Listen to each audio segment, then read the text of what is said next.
लातूर जिल्ह्यातल्या अहमदपूर जवळ असलेल्या तळेगावमध्ये आपण आता आहोत. दररोज संध्याकाळी अशा पद्धतीनं गावकरी आणि शेतकरी जे आहेत ते एकत्र येतात आणि चर्चा एकच असते.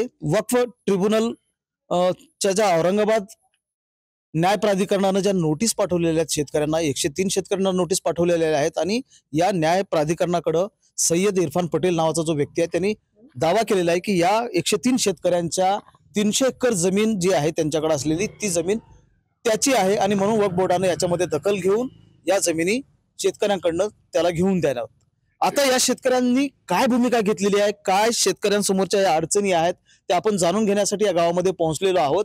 गेली अनेक दिवस हे शेतकरी या प्रश्नाला घेऊन चिंतेत असले आपल्याला पाहायला मिळत आहेत. वक्फ ट्रिब्युनलकडे जवळपास 2 ते 3 तारखा झालेल्या पण आहेत. काय नाव आहे तुमचं, मला सांगा, तुमची किती जमीन घेतली? रमेश दापके, 3 एकर. अर्थात ही जमीन जी आहे 103 लोकांची 300 एकर जमीन ही स्वातंत्र्य मिळाल्यानंतर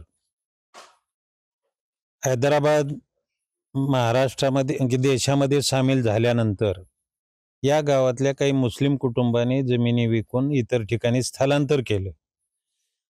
ह्या इरफान पटेलचं असं म्हणणं आहे की ही सगळी जमीन वक्फ बोर्डाची आहे, परंतु आत्ताच्या माहितीनुसार फक्त 20 एकर जमीन ही वक्फ बोर्डाच्या कंट्रोलमध्ये किंवा याच्यात नोंदीमध्ये आहे. म्हणजे तसं तहसील कार्यालयाकडे जी नोंद आता सापडलेली आहे त्याच्यामध्ये जो दर्गा आहे या शिवारामध्ये त्या दर्ग्याची जी 20 एकर जमीन आहे तेवढीच नोंद आता आढळते. इतर शेतकऱ्यांच्या जमिनी मात्र त्याची नोंद येत नाहीत. म्हणून ह्या जमिनी जरी मुस्लिम मालकाच्या असल्या तरी त्या वक्फ बोर्डाची संबंधित आहेत असं नाही. म्हणून ह्या शेतकऱ्याच्याच आहेत आणि त्या वक्फ बोर्डाच्या नाहीत. म्हणून वक्फ बोर्डाकडे ह्या परत कराव्यात अशा प्रकारची मागणी करणं हे चुकीचं आहे. कारण जिल्हाधिकारी बिदर आणि त्याचे डेप्युटी कलेक्टर उदगीर किंवा त्या कक्षेमध्ये अहमदपूर तालुका येत असल्यामुळं डेप्युटी कलेक्टर उदगीरच्या परवानगीने ह्या जमिनीची विक्री झालेली आहे किंवा विक्रेत्याने त्यांनी परवानगी काढलेली आहे की आमची जमीन XYZ आम्ही विकणार आहोत किंवा आम्ही देणगी देणार आहोत, बक्षीस देणार आहोत, म्हणून आम्हाला परवानगी द्या. त्या पद्धतीने डेप्युटी कलेक्टर उदगीर यांनी परवानगी दिलेली आहे आणि त्या पद्धतीने हे पुढचे सगळे व्यवहार झालेले आहेत. आता 2 ते 3 तारखा झाल्या आहेत, तुम्ही त्या ट्रिब्युनल कोर्टासमोर हजर झालेले आहात? हो, 103 नाहीत, परंतु 50 ते 52 लोकांनी वकिलामार्फत म्हणजे हजर झालेले आहेत. अजून किती शेतकरी आहेत या भागातले, म्हणजे या तळेगाव व्यतिरिक्त आणखी काही गावच्या लोकांना काही नोटीस वगैरे आल्यात का? नाही, आमच्या माहितीस तो फक्त तळेगाव सध्या आहे आणि तळेगावमधील 103 शेतकरी आहेत. त्या 3 शेतकऱ्याला सध्या वक्फ बोर्डाच्या नोटीस आहेत. 103 शेतकऱ्याला. त्याच्यापैकी 50-55 शेतकरी आहेत की त्यांनी आम्ही प्रत्यक्षात कॉन्ट्रीब्युशन करून 5-5 हजार करून आम्ही 2 तारखा केल्यात. कुठं? औरंगाबादला. आणि आताच नाही नोटीस आम्हाला जूनमध्ये आलेली आहे. आणि आता वेगवेगळ्या चॅनल मार्फत ही जसं बातमी पसरत गेली तेव्हा प्रशासन कुठं जागा झालं आणि कालच तहसील प्रशासनानं सर्व कागदपत्र छाननी केल्यानंतर फक्त त्या दर्ग्याच्या नावावर 20 एकर 17 गुंठे जमीन निघालेली आहे. बाकीच्या सर्व शेतकऱ्याच्या नावावर जमीन आहे, मालकी हक्क सुद्धा. आणि पहिल्यापासून आजोबा पणजोबा आणि आमचे आणखीन कोणी असेल त्यांच्या नावावर जमीन निघालेली आहे. इथं वक्फ बोर्डाचा काहीच संबंध नाही आणि त्या दर्ग्याच्या नावावर फक्त 20 एकर जमीन आहे. मालकी हक्क तर आता सगळं शेतकऱ्याकडे आहे, म्हणून ह्याचा काही एक संबंध नाही. आणि त्या इरफान पटेलनं जी हे दावा कोणत्या आधारावर केलेला आहे त्यांच्याकडे तर नोंदी नाहीत ना. प्रशासनानं बघितलं महसूलच्या ह्याच्या रेकॉर्डमध्ये तर कुणाच्याच नावावर त्या दर्ग्याच्या नावावर जमीन सापडली नाही, फक्त शेतकऱ्याच्याच नावावर आहे. आणि इथंच सगळा खुलासा झालेला आहे की सगळे शेतकऱ्याच्या नावावर जमीन असल्यामुळं दर्ग्याचा आणि वक्फ बोर्डाचा इथं काही संबंध नाही. कितवी पिढी आहे जी जमीन तुम्ही कसून खाताय? तुमच्या आजोबा पंजोबांनी ती विकत घेतलेली आहे की? 4थी पिढी आहे.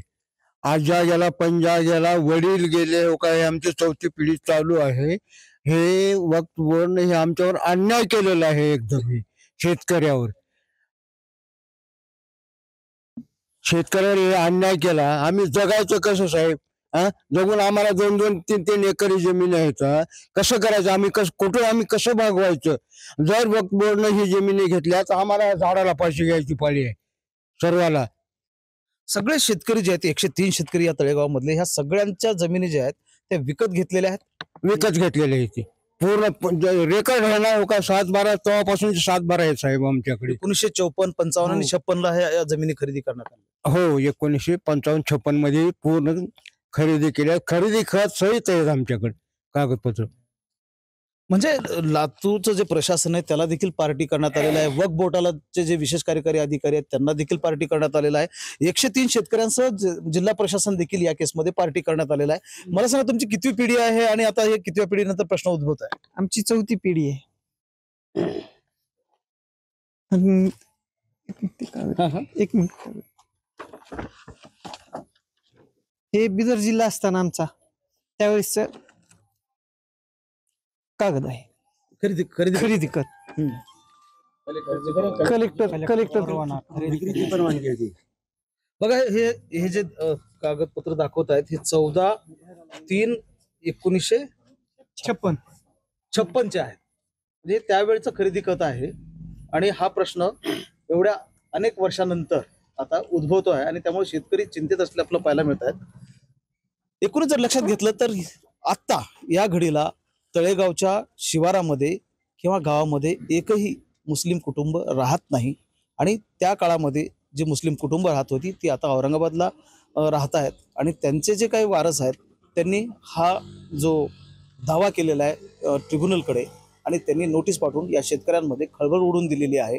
2 तारखा झालेल्या आहेत आणि आता 20 डिसेंबरला 3री तारीख होते आहे. महेंद्र जोंधळे, TV9 मराठी, लातूर.